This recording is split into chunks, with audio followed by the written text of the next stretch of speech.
Hello everyone. Those who wants to make their career in capital market of India or securities market of India, then ऐसे graduates के लिए हमारे यहाँ पे काफी सारी career opportunities है।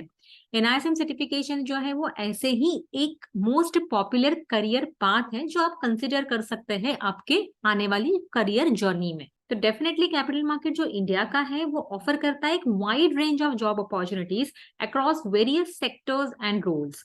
Once your career goal is set, that means मुझे कैपिटल मार्केट या जो सिक्योरिटीज मार्केट है इसमें ही करियर करना है, तो सेकंड क्वेश्चन आता है कि विच सर्टिफिकेशंस और entry point to be consider to make a career in the capital market industry.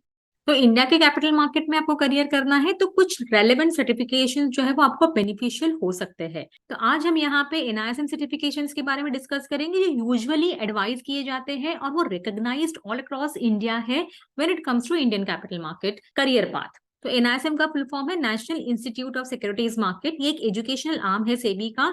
As per SEBI CAPSM, that is certification of associated persons in securities market, तो सेबी ने mandate किए थे certain certifications of NISM जो enhance करता है आपका knowledge and skill in the securities market area. तो NISM की जो सर्टिफिकेशंस है वो काफी बार मैंडेटरी हो जाते हैं, कंपलसरी हो जाते हैं for certain roles in the securities industry. तो सेबी चाहता है कि कोई इंडिविजुअल एक पर्टिकुलर डोमेन में काम करना चाहता है, जैसे म्यूचुअल फंड की इंडस्ट्री हो जाए या इक्विटी डेरिवेटिव्स है, करेंसी डेरिवेटिव्स है, रिसर्च एनालिस्ट है, या a person wants to work as an investment advisor, then definitely ये जो एनआईएसएम का सर्टिफिकेशन है वो उसके काम आ जाएगा। और यही सर्टिफिकेशन जो है वो आपकी रेगुलेटरी रिक्वायरमेंट भी पूरी करता है। ये सर्टिफिकेशन एग्जाम कंडक्ट होते हैं अक्रॉस 150 से भी ज्यादा सेंटर्स में across India all around the year.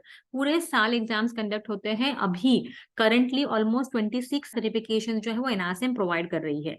Particularly अगर मैं 2023 के डेटा की बात करूं तो 1.6 million job, that mean 16 lakh job का क्रिएशन जो है वो एक्सपेक्टेड है in the field of finance and many areas में need NISM certification professionals for sure.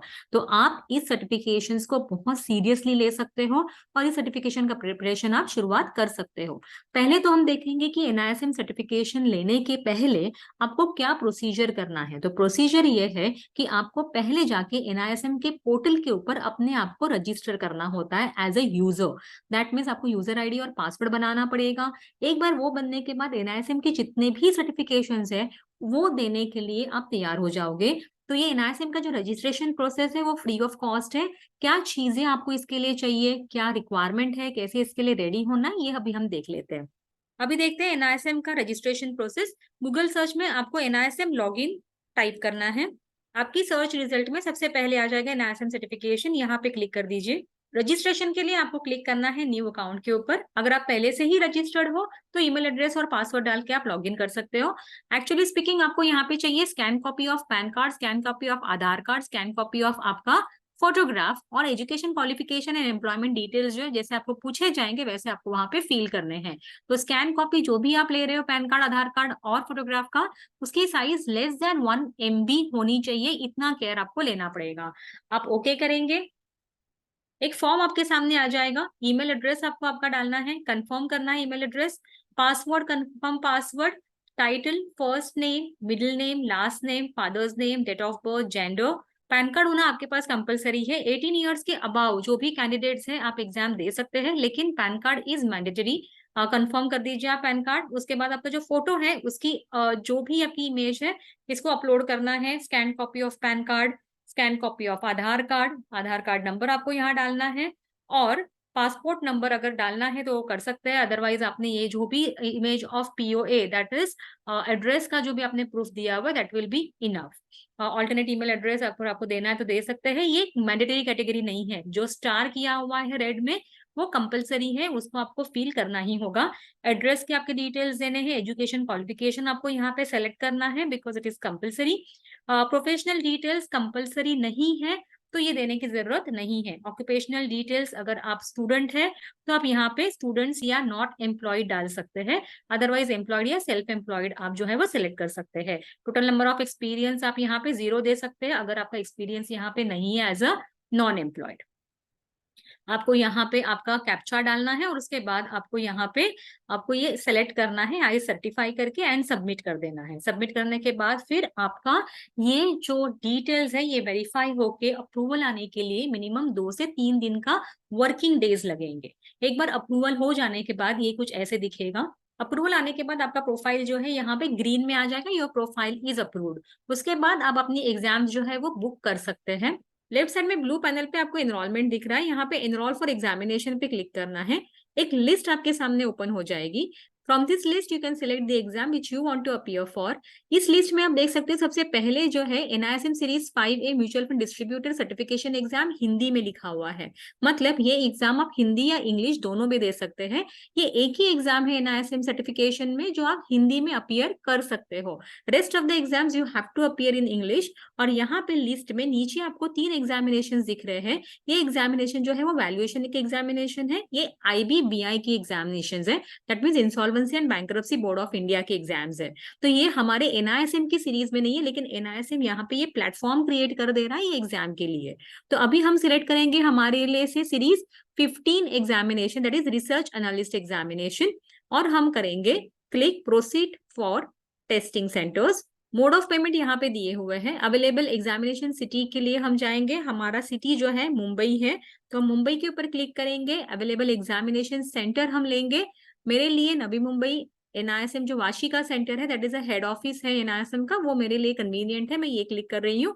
अभी हम डेट सिलेक्ट करेंगे एग्जामिनेशन की, तो यहाँ पे कैलेंडर है आपके सामने, मैं सिलेक्ट कर रही हूँ 30 जुलाई से लेके अगस्त 31 तक की डेट्स। उसमें से जो भी डेट अवेलेबल होगी और जो भी स्लॉट मेरे लिए कन्वीनियंट होगा वो मैं सिलेक्ट करूंगी। राइट साइड में आपके सामने टेस्टिंग सेंटर का एड्रेस आ जाएगा, और अभी हम क्लिक करेंगे proceed to exam time selection.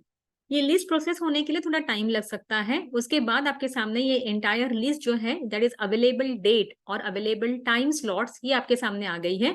हम सिलेक्ट करेंगे से 3 अगस्त की डेट अपने लिए। यहाँ पे मैं सिलेक्ट कर रही हूँ 12 to 2 का स्लॉट। यहाँ पे 23 सीट्स अवेलेबल है, हमें तो सिर्फ एक ही चाहिए। और फिर हम जाएंगे हमारे एनरोल फॉर एग्जामिनेशन के लिए। एनरोल फॉर एग्जामिनेशन करने के बाद आपको पेमेंट करना होगा, और उसके बाद आपका जो एग्जाम है वो बुक हो जाएगा। आपने जो एग्जाम बुक की है उसकी डिटेल्स आपको व्यू या रीस्केड्यूल एनरोलमेंट जो है ये सेक्शन में देखने के लिए मिलेगा। आप 4 दिन पहले आपकी एग्जाम जो है वो रीस्केड्यूल कर सकते हैं। दैट मीन्स अगर आपकी एग्जाम 10th की बुक है तो आप 6 अगस्त तक आपकी एग्जाम जो है वो रीस्केड्यूल कर सकते हो। व्यू में आपको देखने के लिए मिलेंगे आपके एग्जामिनेशन का स्केड्यूल जो भी है। एट द सेम टाइम आप डाउनलोड कर सकते हैं आपका हॉल टिकट, और आप डाउनलोड कर सकते हैं आपका वर्कबुक। जब भी आप एग्जामिनेशन के लिए एनरोल करते हो तो वो एग्जामिनेशन का जो वर्कबुक है NISM आपको प्रोवाइड करता है इन दी इलेक्ट्रॉनिक फॉर्मेट। प्रैक्टिस एग्जामिनेशन भी यहाँ पे अवेलेबल है, तो आप प्रैक्टिस एग्जामिनेशन देख के आप जितना प्रिपरेशन आपका हो चुका है वो आप चेक कर सकते हो। तो ये है list of available practice examination. यहाँ से हम सिलेक्ट करेंगे रिसर्च एनालिस्ट एग्जामिनेशन, हम स्टार्ट एग्जामिनेशन करेंगे। तो यूजुअली आपके सामने जो है वो ऐसा एक इंटरफेस दिखता है at the time of exam also. आपको जो भी आंसर है आपको यहाँ पे सेलेक्ट करना है, नेक्स्ट करना है। और आपको अगर सपोज कोई एग्जाम में क्वेश्चन लगता है कि मुझे उसको वापस देखना है, जैसे हम एग्जाम में पेपर कैसे चेक करते हैं, तो आपको ऐसा लगता है कि नहीं मुझे ये क्वेश्चन का आंसर तो मैंने दे दिया है और मुझे उसको रिव्यू करना है, मुझे वापस देखना है, तो आप मार्क फॉर रिव्यू करके उसको छोड़ सकते हैं। आंसर आप दे सकते हैं लेकिन उसको बाद में चेक कर सकते हैं, एंड देन नेक्स्ट पे जाके likewise you have to go and give all the answers. जो भी आंसर्स के बारे में आप स्केप्टिकल हैं, जो भी आंसर या जो भी क्वेश्चन आपको वापस रिव्यू करना है उसको रिव्यू कर दीजिए। एंड में आपको देखने के लिए मिलेंगे मार्क फॉर रिव्यू में इतने क्वेश्चंस हैं। जब तक वो क्वेश्चंस आप अनमार्क नहीं कर लेते हो, मतलब उसको जब ये जो टिक है वो निकाल नहीं देते हो, तब तक आप एग्जाम सबमिट नहीं कर सकते। जो क्वेश्चन आप स्किप करना चाहते हो उसको स्किप करके आप आगे जा सकते हो। जो क्वेश्चन आप रिव्यू करना चाहते हो वापस, इसको आप रिव्यू के लिए डाल सकते हैं।